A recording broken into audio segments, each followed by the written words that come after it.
My name is Emily Haskell, and I'm the IPF Atid National Organizing Fellow. As the fellow, I work with our lay leaders and our Atid community on opportunities such as this one.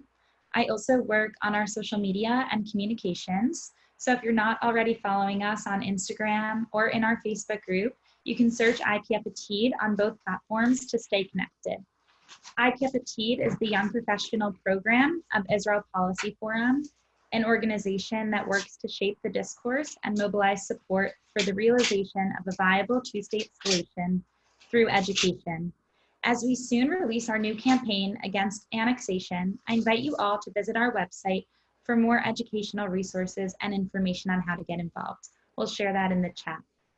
We convened today's call to understand the realities behind the hit show Fauda, including topics surrounding quality of life, such as electricity and freedom of movement, as well as broader policy matters focused on security and peace. This will be a great opportunity to hear about the latest on the ground developments from one of the top experts and practitioners centered on the Israel-Gaza conversation, with the addition of one of our top IPF Atid lay leaders who herself has worked on these issues in her personal capacity. We'll begin with a few questions from Amanda, and then we'll open it up for questions and interactions from you all around our digital roundtable. You can feel free to unmute yourselves to ask your question directly to Tania. So Amanda, I'll turn it over to you. Thanks so much, and thanks to all of you for being here, and especially to Tania. It's a joy to be on this call with all of you. So my name is Amanda Ackman, and I live in Ottawa, Canada, and I'm a 2019 Charles Bronfman convener under the IPF Atid program, and the Charles Bronfman Convener program is excellent, worth checking out. So if you're interested in more opportunities with Israel Policy Forum, I definitely recommend it. I'm also the Canada chapter leader for the Philos Project, and the Philos Project is an organization devoted to promoting positive engagement among millennials in the Near East. And under the auspices of the Philos Project, and in particular an advocacy campaign focused on reuniting Gazan Christians with their relatives in the West Bank, I've had the opportunity to meet Gazans in Ramallah and also some of their relatives who have recently come to Canada. And so through these new friendships, I've become increasingly interested in the issues of freedom of movement for Gazans and all of the other issues on which Gisha works with the advocacy. So now it's my great pleasure to introduce Tania Hary, who is our guest speaker for today. And after I introduce her, she'll be able to share a few more remarks about herself and about the work of Gisha, and then I'll throw out a few questions and then open it up to all of you. So Tania is Israeli and American, and she's the executive director of Gisha, which she started working with in 2007. And she received her BA in modern literature at the University of California in Santa Cruz, and then did a degree in international affairs at the New School in New York. Very cool place. And so because of her background and passion for human rights and development, she has been active in Gisha, this advocacy organization, Israeli-based, focused on movement and development and flourishing and all the issues that pertain to that within the Gaza Strip. So she is a trusted source relied upon by international organizations and diplomats, and she appeared before the Security Council, and I've seen that clip. And so without any further remarks, I'll hand it over to you, Tania, to share a little bit more about yourself and what led you to this work and this advocacy of all things. It's very particular. And so what in your personal background motivated and continues to motivate you, as well as what Gisha does more broadly? Thanks so much. Thanks for that very kind introduction. And I want to really thank IFP for hosting this and to all of you for joining. I know that there are a lot of Zooms out there and a lot of events. There's even a parallel event by a good friend of mine, Yehuda Shaul, that's happening now. So really thank you for being here and for turning your attention to what I think is really an underserved issue, which is what's happening in Gaza. So yeah, like was mentioned, I'm Israeli and American. I was born in Haifa, and I moved with my parents to Los Angeles when I was just 2 months old. And I spent my life going back and forth between Israel and the US. I think for many young Americans, you know, we're quite lucky, and we've taken for granted our whole lives the ability to travel. You know, I personally studied abroad. I would come to Israel to visit my family. You know, the kind of world was my oyster, so to speak. And I decided after my master's degree to move to Israel. I wanted to be close to my grandmothers who were here. And I also wanted to see how I could contribute to peace, human rights, development in the region. I felt as an Israeli and an American, a kind of double responsibility. And I learned actually pretty quickly after I arrived in June of 2007 about Gisha's work, because some of you may know that was when Hamas took over Gaza by force. Movement restrictions became quite extreme and draconian at that time. And so I was in my grandmother's house actually looking for a job, reading the news, and I learned about Gisha's work. And then suddenly an opportunity opened up through a friend to have a kind of do a 3-month maternity leave cover. And so I literally came here with a suitcase of like summer clothes, thinking I'm going to do an internship and then go back to New York, which I really loved New York. I never wanted to leave. And here I am today, 13 years later, and now the director of Gisha after being hired for that job. So, you know, I think that what drew me in was really a personal connection on so many levels, and realizing as I did that this thing that I had taken for granted my whole life, freedom of movement, was being denied to so many people, millions of people really, through no fault of their own. Certainly there are security concerns, there is a broader kind of political context, but I think we can all agree that there are also civilians living in Gaza. And so once I learned about it, it was something honestly that I just really haven't been able to turn away from. And I consider myself really lucky to work at Gisha.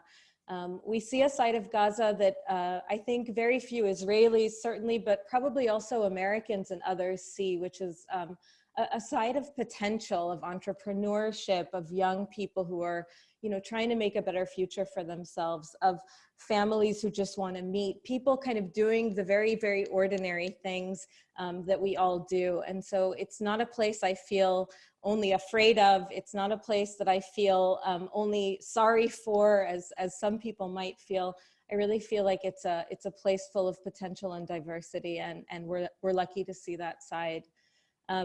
If I can just say quickly what Gisha does, I mean, we're a legal organization at the foundation of our work. So we're actually providing assistance to individuals who need to navigate the military's permit regime. So we're really helping people to get permits to travel into and out of Gaza through the Israeli-controlled Erez crossing in the north. And we're also helping people move goods into and out of Gaza through another Israeli-controlled crossing in the south, Kerem Shalom. We do look also at Egypt's role and issues of, you know, what's happening at Rafah crossing, which is on the southern border between Gaza and Egypt. But we're an Israeli organization, and we see our responsibility to hold our own government to account. So that does end up being the focus of most of our work. In addition to individual legal assistance, we're doing legal advocacy, principled legal work, and then research and advocacy work. So trying to kind of help people on the micro level to travel, to meet their everyday needs, fulfill their dreams, and then also looking at the macro level at freedom of movement on a broader scale, and trying to help, you know, Gaza as a whole overcome these obstacles to travel that of course affect every aspect of day-to-day life. So I'll stop there on my description of Gisha, but for those who might be interested in a little bit more of the nitty-gritty, I'm happy to take questions in the Q&A. Thank you so much for that. And I think it's excellent that even after so much time, or maybe particularly because of so much time in this work, that you don't reduce your advocacy to a bare minimum, or to, but rather to attuning yourself to the legitimate aspirations of those living within Gaza and to their hopes. So that sensitivity really speaks to the respect that you have there. Since this is part of the series on Fauda, and since some of those on this call may be following closely what's going on in the show, I'd like to ask you about some scenes and if you can speak to them. So in Fauda, there are numerous times when the IDF is able to turn the power off in Gaza or fly drones over the strip. And I'm wondering if you can speak to how realistic is this and any other comments on how this is depicted. Mm-hmm. So in terms of electricity, it's a complex subject that can get boring quickly. So I'll just say quickly, Gaza has 3 sources of power. One of them is direct lines from Israel. Actually, the majority of the electricity supply in Gaza are these direct lines, 12 of them actually that are going into the strip. You can see them when you go to the border area. Residents of Gaza pay for the electricity that's purchased from the Israeli electric company. So the electricity coming through those lines is bought. It's not given for free. The other source is Gaza's power plant. So there is a power plant in Gaza. It has a really interesting history, funded by Enron and all kinds of others. And it generates power also for the local grid using fuel. And the third source is lines from Egypt that unfortunately have been out of commission for a very long time. But in theory, there are a few lines from Egypt that do supply some extra power. So, it's true that Israel has quite a bit of control over, right now, especially because the Egyptian lines aren't working, all of the electricity that is supplied to Gaza. It controls, of course, those direct lines that come in, but it also controls the supply of fuel. The Qatari government has made a kind of recurring donation for purchase of fuel that is going to the power plant, and that fuel is entering via the Israeli-controlled crossing Kerem Shalom. So it's true that Israel has absolute control over that. Thankfully, most of the time it's not using that control to stop the flow of electricity, but it has on numerous occasions in the past.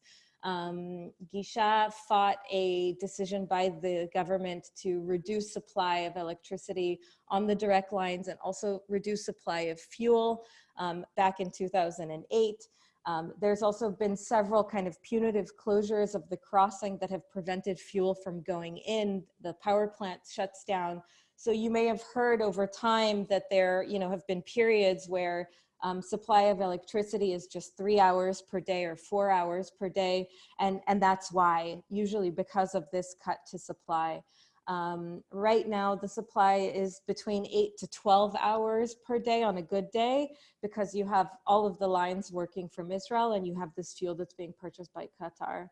So yeah, Israel has a lot of control over what's happening in Gaza. I think that the other thing about drones flying in the air, yeah, that is constant. The control that Israel still has over the strip, of course, includes the borders with Israel, the crossings, like I mentioned, but it's also control over the air and control over the sea. So routinely, there are drones that are flown in the air. There are, like blimps gathering information that you can see when you drive to the border. The Navy has ships kind of at sea that are monitoring the coastal areas.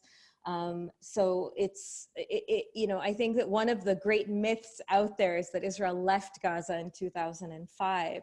And I think that in the show, some of these things, they're not given a lot of context, but at least, there is some kind of pointing at least to these ways that Israel still has influence there. I think I have to be honest and admit that I didn't watch the whole show. That for those of you who know, the 3rd season is available on cable here in Israel, which I don't have. And but I did watch a few of the first episodes, and I sort of read some cliff notes on the show and how they deal with Gaza to prepare myself for this call. And I think that, yeah, you know, one of the things they get wrong is on freedom of movement. I know that there's a kind of a plot, you know, line in the show where there's a trader that comes from the West Bank, and he's going to get married to a woman in Gaza. And one of his friends from the West Bank also came with him and is going to attend his wedding. Now, that is completely impossible. There are criteria in place for who can enter and exit the Strip that is managed, you know, by the Israeli military. The actual criteria were published thanks to Gisha's work, so you can read them online if you're interested. And one of the criteria does allow for people to travel into and out of Gaza for the purpose of attending a wedding, but it's only of a first-degree relative, and you would never be able to bring a friend along with you. And so I thought that this was one of the interesting, you know, plot lines in the show that showed, I think, that the you know, the people behind the show didn't do their research, because it's really simple to know this kind of stuff if you're looking into it. And I think it also sort of demonstrates a kind of naivete on the part of many Israelis about what the policy towards Gaza actually is, because you would think something fairly simple like getting married or going to a friend's wedding wouldn't be something that would be blocked. And there's a whole, you know, whole other areas of life that are also blocked. Of course, that like a reasonable person wouldn't imagine that that was the policy, especially coming from a perspective of assuming that security really is at the basis of the policy, and Israel is doing all that it can. And I think that that's what most Israelis think. And they don't really realize that the basis of policy isn't only security. There's also elements of applying pressure and political pressure, and that the kind of general rule is no one travels except those who can. So I thought that was another interesting thing that's in the show that you know, I'm glad to be able to clarify here for viewers of it. Excellent. Thank you so much. Yeah, That's yeah. super interesting. And yeah, thanks for making what is obviously a very broad topic very tight and distilled into something that we can really take away. You mentioned this point about the wedding as something that maybe it would be good for Israelis to know this. And so I'm wondering if you could maybe suggest one or two things that you would wish for North Americans who maybe have a cursory knowledge, but not a lot, to know amid these TV shows and amid the most recent current affairs. What are one or two examples of what you most wish North Americans knew about the Israel-Gaza relationship and about the situation of Gazans concerning human development and freedom of movement generally? Yeah.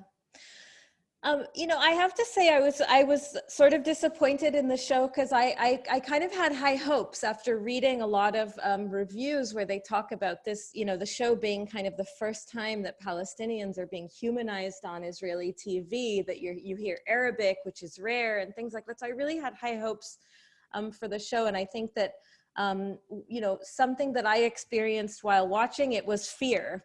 And I think that, you know, most people probably watching the show will come away from it with a sense of fear.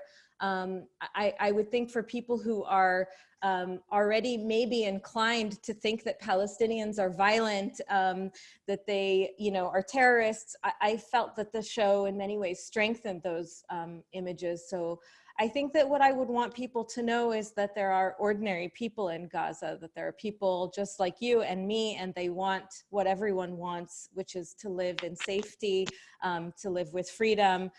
They want a better future for their children. And I know that those things, like, they sound like cliches, but I do feel like, unfortunately, in looking only at the security situation or only at the political situation, we are often like blinded from seeing past those things. And again, I do want to acknowledge that I know that there are, you know, very, very serious and complex, you know, there's a security and a political dimension here. But again, there are 2 million people living in the Strip, and most of them have nothing to do with it. I think that what I also press quite a bit in talks that I give, and I would say especially among an audience like yours. I can't see you guys, but I would love if you opened your cameras. But I'm assuming you're young people, right? Because that's the kind of framework for this talk. And I would want young people like yourselves to also know that the majority of the Strip are young people just like you. In fact, about 70% of the population are under the age of 30. And I think that that's something that, again, the vast majority of people don't know. Most of the Strip are children. Over 50% are under the age of 18. So I think that when you hear these kind of you know, like slogans or cliches about like terrorists, about Gaza firing rockets, or you know, Gaza being Hamas, I really think it's important to remember most of the Strip are children. Most of the Strip are young people, and that means that things could really go in many directions, right? If young people have hope, if there is a way for them to fulfill their dreams. You could have a turnaround in Gaza really quite quickly if you show people a kind of horizon. And of course, the opposite of that is more extremism, more violence, etc. So that's something that I would want people to know. And quickly, like I said before, that security isn't the basis of the policy, unfortunately, that there are many, many restrictions on movement in place that are there for reasons of pressure. You know, a long list of very arbitrary restrictions. Just to give one example, the only, you know, products that can, agricultural products that can enter the Israeli market right now are tomatoes and eggplants. It's not because strawberries are inherently more dangerous than tomatoes. It's because there was a need for tomatoes on the Israeli market. So it's just one really simple example that I would give to say, you know, there's a lot more behind what's happening there. And I really encourage people to get educated. So again, thanks for being on this call and for taking that step, hopefully, you know, to be more educated. Thank you. I'll ask one more question, and so hopefully a brief answer to then segue into questions from participants. And I already see we've gotten some in the comments. You can either, after this question, unmute yourself and ask your question directly, or feel free to drop your question in the comment box. So yes, the majority of the population is young. Could you touch on the impacts of COVID? We know that COVID predominantly affects older populations, but obviously for any elderly who are there. And so is COVID an issue in the Gaza Strip? And if so, how? And what are the issues surrounding medical equipment and the Israel-Gaza relationship amid the pandemic? Just yeah, brief. Sure. So right now there have been 61 verified cases in Gaza. So it's not a whole lot compared to a lot of places, including in the US. And 42 of those are active cases. So you have several also, you know, people who have healed from the virus. You know, the Hamas authorities in control inside of the Strip have been quite vigilant about putting people in quarantine centers. So anyone who is entering the Gaza Strip, both from Israel and from Egypt, since March has had to go into government mandated quarantine centers. Right now there are almost 1,500 people in those quarantine centers, and all of the cases that have been discovered have thankfully been in those centers, so they were able to isolate them quickly and prevent the spread. The authorities there knew that the only way to fight the pandemic is prevention in Gaza. There was absolutely would have been no ability for the health system there to have dealt with any kind of outbreak, even one that wasn't, you know, very severe. You have about 70 ventilators in all of the Strip, and again, there are 2 million people there. Almost all of those ventilators were already taken by other patients when the outbreak started. There had just been a very terrible fire, and so many burn victims were on those ventilators. So just to give one example of how unprepared the health system there was. So yeah, they're certainly, they really wouldn't be prepared to deal with an outbreak, and I really do hope that the situation continues as such. Yeah. Thank you for that. I see that William has dropped a question in the chat. William, would you like to just come on and ask that question? You want to put your camera back on? He was there for a second. Yeah, I put my camera on because I thought she asked us to put our camera on. Oh, my Yeah, goodness. yeah. So go for it. Go ahead and ask. Don't be shy. I was curious if you're aware of the content that is taught in the Gazan schools. I know the EU just condemned the Palestinian Authority which was long overdue, for the content that they're teaching, and I know that in East Jerusalem, like Israel can sort of oversee what's taught, whereas in Zone A they don't. So do you know how like the material taught in Zone A as opposed to Gaza, how that differs? I'm certainly not an expert in, the textbooks or the school curriculum, but I know this is a kind of hot issue among a lot of people. So in Gaza, you have basically, let's say, 3 parallel education systems. You have private schools, run by churches and other kind of smaller organizations. You also have UNRWA, which is educating, a good majority of the population. And then you have public schools, which are, run under the current de facto government, of course, run by Hamas. So, the public schools there are following the same, Palestinian Authority curriculum. And I know that there are certain issues with it. I know also that UNRWA has a pretty robust human rights program, which is unique in the region. I think that, the issue of kind of teaching incitement, which is behind the, a question regarding the school curriculum, it's certainly a relevant one. I mean, I think incitement is something that should be dealt with all over, certainly, in the Palestinian territory and also in Israel. But I think that unfortunately, what I see in Gaza is also that people are incited by their experience of everyday life, and that it is hard for people to remain, moderate and neutral and calm when they've experienced so much hardship in their lives. And so I think as much as you had a kind of squeaky clean textbook, if the reality that people are experiencing isn't a good one, then I think that that's what they're going to come away with.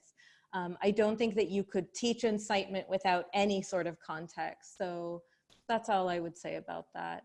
But thank you for your question. Thank you. That's a good point about the incitement of everyday life. And to that point, I think Jonah has a question that really dovetails well with that. Go ahead, Jonah. Thank you. Actually, I have a couple of quick questions, if that's all right. The first one is what Amanda was alluding to. Could you elaborate a little bit more on because you were talking about how the restrictions on Gaza are not solely for security, there's also for the reasons of pressure. Could you talk a little bit more about that? What is Israel's rationale for imposing pressure on Gaza other than security? And 2, what do you think the implications would be if Hamas unilaterally declared independence in Gaza? Those are good questions. It's hard to be brief, but I will really make an effort. I mean, so when it comes to the, movement policy on Gaza, in 2007, when Hamas came to power, Israel already had been implementing movement restrictions in response to various events. What you can say kind of in general is that over time, movement restrictions, both in Gaza and in the West Bank, became harsher. First in response to the first intifada and the second intifada, different events, political and security that had occurred. And in 2007 was another really important moment when Hamas came to power, that Israel closed the borders. And what it said at the time was that it was engaging in what it called economic warfare, like sanctions. So the idea was both, of course, to deal with security threats that were emanating from, the movement of goods or movement of people, but also a kind of rationale of applying pressure. You might remember hearing about restrictions on everyday goods like chocolate, children's toys, paper. These kinds of things were denied.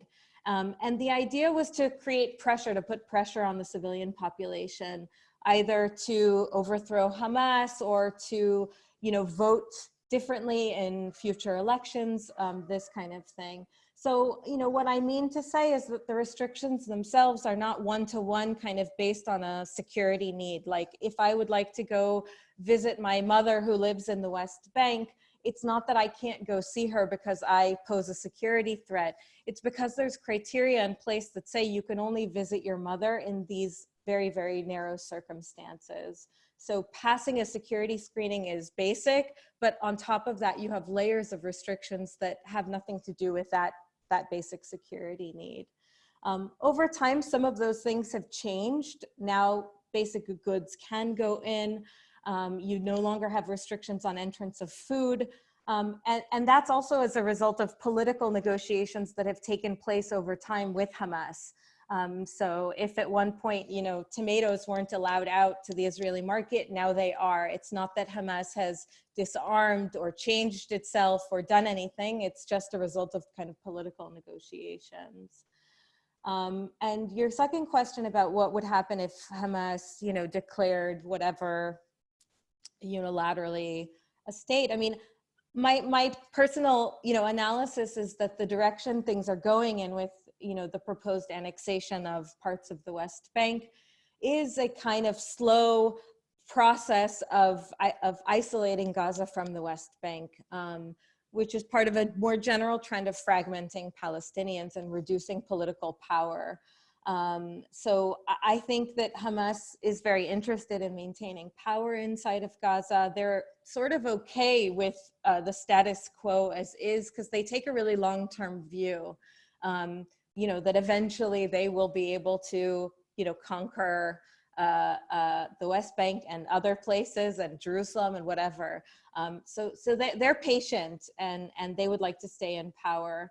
And I think that many in Israel, including, the current Israeli government, think that this is also in their interest to keep Hamas there in power, to keep them under control, so to speak, because having them there and keeping Gaza and the West Bank isolated from one another, physically and also politically, reduces the strength of a call for a Palestinian state.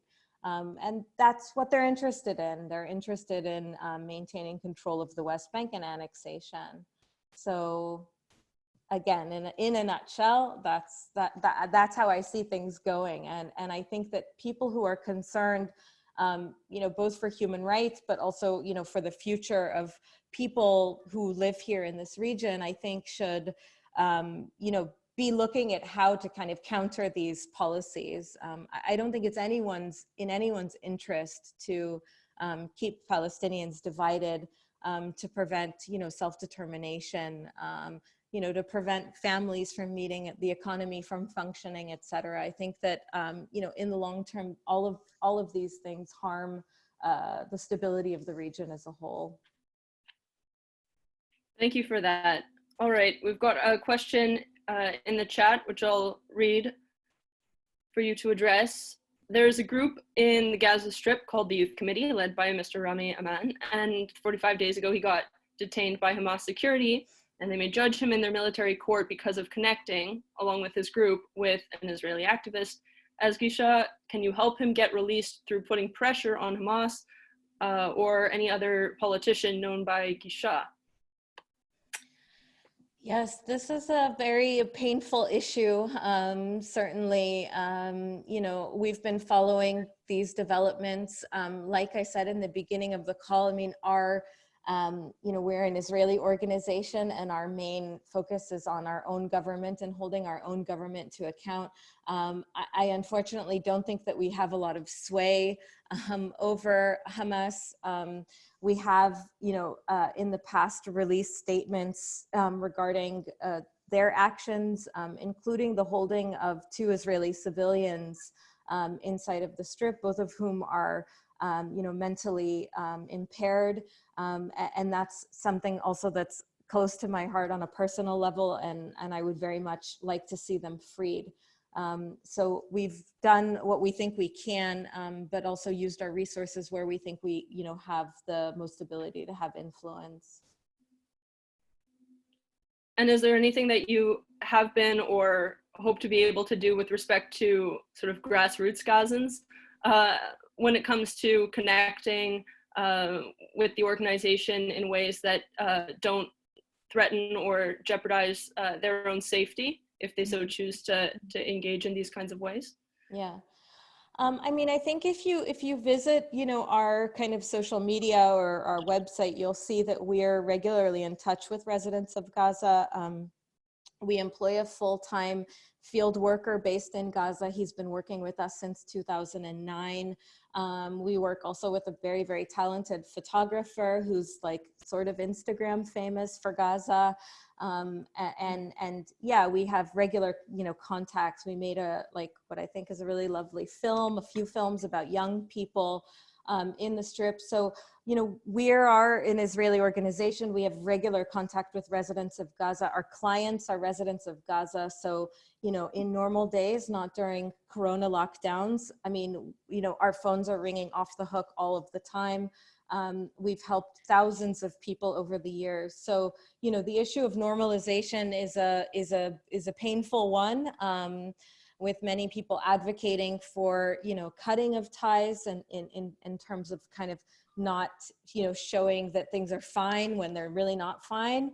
At the same time, I think that there is a lot of cooperation happening, on the basis of a kind of shared agenda of promoting human rights. And so it's not that all contact is banned or forbidden or dangerous, but certainly I think it's really important for people to hear from people in Gaza, and that is something that we do try to kind of promote in our work, bringing the voices of residents of Gaza to Israelis, to the Israeli media, to the mainstream, and it's a really powerful tool for people to kind of overcome the myths that they have about residents of Gaza. Yeah. Adam. Cool. Hey, Tania. Hey, guys. I'm eating my salad for lunch while we're on video, but it's been a great conversation. I'm curious, while I think it's good that we remain pretty focused on the latest developments, but what feels like old news as it relates to the American policy towards this conversation relates to the cutting of American aid and the shutting down of the USAID office and operation for the West Bank and Gaza. So I'm curious, Tania, how that affects your work in this issue. And perhaps you can answer, if that signals almost a permanent policy shift in how America approaches the question of aid, what that means long term. Yeah. The U.S. has been a really important supporter of the Palestinians, financially over the years. And, initially their cuts to UNRWA, to USAID, I think, were really quite alarming. UNRWA, in terms of kind of the schools opening, UNRWA engaged in a campaign to kind of compensate for those funds. So, one of the things that they cut in their schools at the time, I'm not sure if it's still in place, but was mental health programs, for children. And I think it was like one of these very painful moments, again, to be both an Israeli and an American, that UNRWA had to see like what things, can they cut? And they wanted to start the school year on time, and they were like looking for programs, and that was one of them as a direct result of the US cuts. USAID also has been a really important supporter of hospitals in the Gaza Strip, including bringing in equipment that no other actor has the ability to bring in, certain kinds of x-ray machines and diagnostics equipment, training doctors and such how to use that equipment. So again, they're kind of pulling out, it has a really major impact in terms of kind of, having the trust that Israel would have of the US to kind of run those sorts of programs. I think that, I'm hopeful that there will be a time when the US re-engages in a positive way. I'm an optimistic person. I'm always looking for silver linings. I don't think that this is the end of the story. And I think it's really a tragic moment that we're living through, to see the US, have such a negative role here.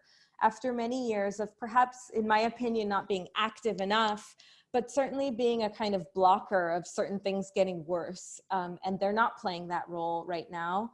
And unfortunately, no other entity has stepped into their place. And that's why we're seeing, I think, a reversal, you know, both in terms of things like settler violence increasing in the West Bank. This kind of push towards annexation could never happen without the US's blessing. So the US is a really, really powerful actor. And I think that on the funding side, you know, it gives a good leverage point for people who are looking to kind of, you know, be active on this issue in asking your members of Congress to restore funding. It's a really easy ask, and I think one that makes a lot of sense. So, you know, I say that not in my Gisha hat, but as an American, that's something, you know, that people who are engaged can do. Thank you. Thanks, Adam, for that question. And maybe you could also, Tania, just elaborate a little bit more on what you see as the potential consequences and ramifications of annexation. This is a top priority to Israel Policy Forum right now, and there are a lot of resources available, but particularly we'd appreciate your take and insight on what the consequences might be. Yeah. So a few years ago, Gisha coined this term Area G for Gaza. So, you know, the West Bank is divided into areas A, B, and C in the Oslo Accords. And we decided to call Gaza Area G because, you know, the analysis is that the ways that you know, Israel's control is implemented in these areas is different, right? In Area A, you have the Palestinian Authority with kind of security control and all civilian control, and B and C and so on in terms of the gradations of where Israel is active and where the PA is active. And Gaza is a different picture, but it's part of the same kind of general picture. So in Gaza, you know, you have remote control, you have control around the borders and the air at sea, like I mentioned, over things like electricity supply, over the Palestinian population registry.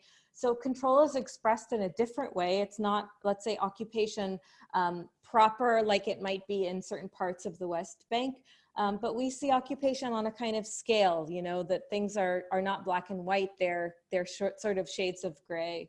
And so that's important to us to kind of point out in this moment where most people are focusing on annexation and what is going to happen in these specific areas of Area C where Israel will annex or won't annex, that's not really the story. I mean, certainly that in those communities there would likely be dispossession, there would likely be greater violations of human rights.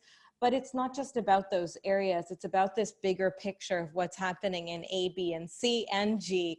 And maybe you could even talk about D, what happens with the diaspora, right? The refugees who are waiting for a resolution to the conflict to resolve their status.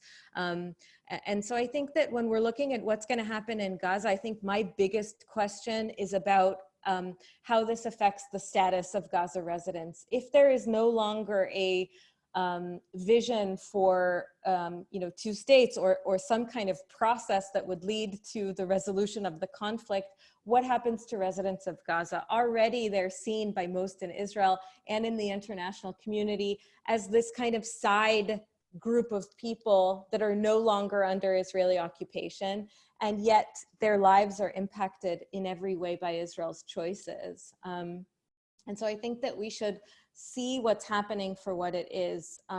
Israel wants to have control over land without having responsibility for the people who are on it, whether that's in Area A, B, C, or G. And so I hope people will pay attention, like I said, not just to what's going to happen in these specific communities, but, you know, on a broader picture, what happens to all of the people living in the region as a result of this choice. That's excellent, thanks. And it's always great when we can expand our categories and nuance things more further. And so I really appreciate the areas being expanded and more persons being considered that way. I have a question just submitted here that says, if there's a two-state solution, what are some ideas you know of on how Gaza and the West Bank can be connected physically? Mm-hmm. That's a great question. You know, there are all kinds of studies. You can find most of them online for different ways of connection, kind of underground and overground. And the truth is that it's not as complicated as it might seem. You know, currently, if a person gets a permit to travel, they come out of Erez Crossing, and you know, there are roads and highways and things that they can get on to go to the West Bank. It's a fairly short distance. You know, in the most narrow part, it's about 25 miles, like the length of a marathon, and really, it's not so much a logistic problem. It's more of a political will issue.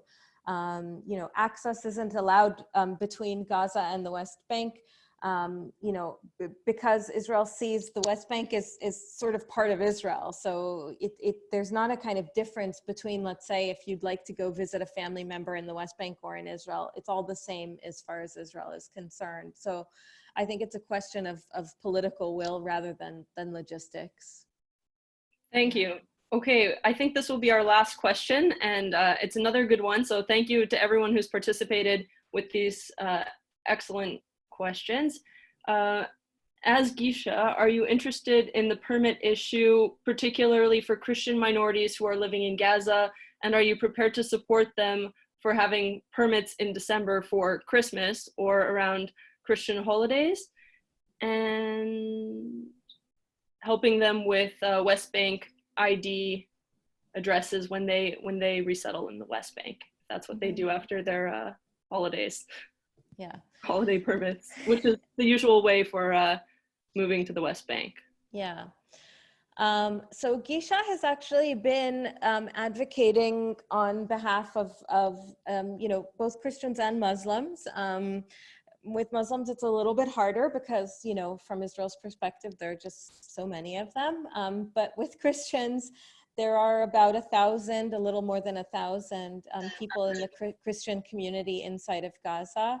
Over the last years, in general, you know, at Easter and at Christmas, usually the Israeli military will release what it calls a gesture and give a certain kind of quota for the number of permits it's willing to give to Christians to travel to the West Bank in Israel for the holidays. Over the years, generally speaking, we've seen those criteria becoming more and more strict. We also see a kind of trend where permits aren't given to the whole community, they're given to a portion of the community in a way that basically ensures that whole families won't travel together. So you'll have restrictions, for example, on age. So only people under the age of 16 and over the age of 35 can travel, which means, you know, you rarely get a whole family that can travel together. Over the last Easter and last Christmas, we saw restrictions also for the first time, not allowing people to go to the West Bank, only allowing them to go abroad. And we made quite a bit of noise about this. We had members of Knesset who joined us. Also, we, you know, published this information in the media about it. And eventually Israel did change its policy and created a quota that allowed several hundred Christians to get to holy sites and to family in the West Bank in Israel. So that was a success for us. But the bigger picture remains true, which is, generally speaking, again, the rule is that no one can travel except those who can. And the reason why they've implemented those kinds of restrictions on Christians is precisely what you alluded to, which is that many people are going to the West Bank and not coming back. So one of the criteria that were still in place, despite the change, for example, was that if you have a family member who went to the West Bank and didn't come back to Gaza, you cannot get a permit. So it kind of applies pressure on people to convince their relatives to come back. And this, from my perspective, is not a security issue, it's a demographic issue. Israel doesn't want more Palestinians in the West Bank. It doesn't want, whether Christian or Muslim. And so kind of this control over where people can live is very much in place. Residents of Gaza are residents of Gaza. They're registered as such in the Israeli controlled population registry. Residents of the West Bank are residents of the West Bank. Movement between Gaza to the West Bank for resettlement is impossible. Whereas in the opposite direction, it's very much possible. You just have to sign away your residency status in the West Bank. So I think this also points, like I said, it's not just about security. There are also issues related to kind of political, demographic interests in the region.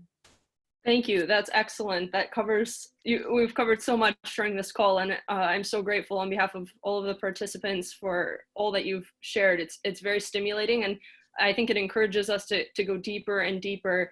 And thank goodness that we keep these minds and above all these people on our minds, because things still go on amid a pandemic. Reality is still happening.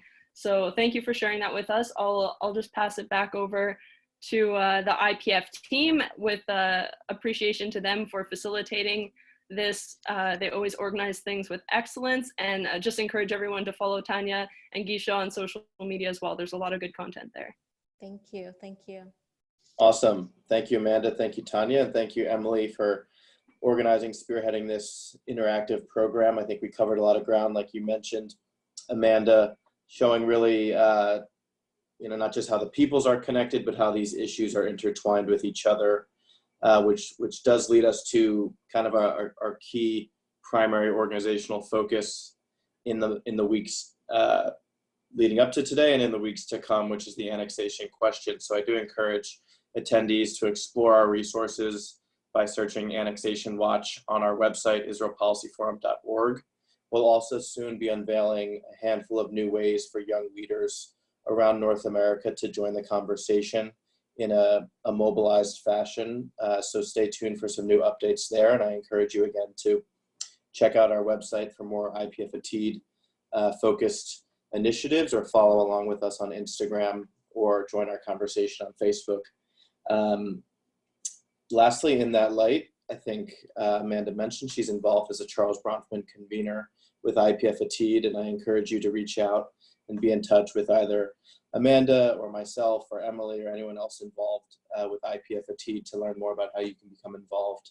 These are certainly challenging times, and while we do have a pause on in-person programs and engagements, we're still continuing full steam ahead, because for better or for worse, these issues do not go away on their own, and we're maintaining the focus there. So we do look forward to being in touch and encourage you to be in touch with us as well. Thank you, guys.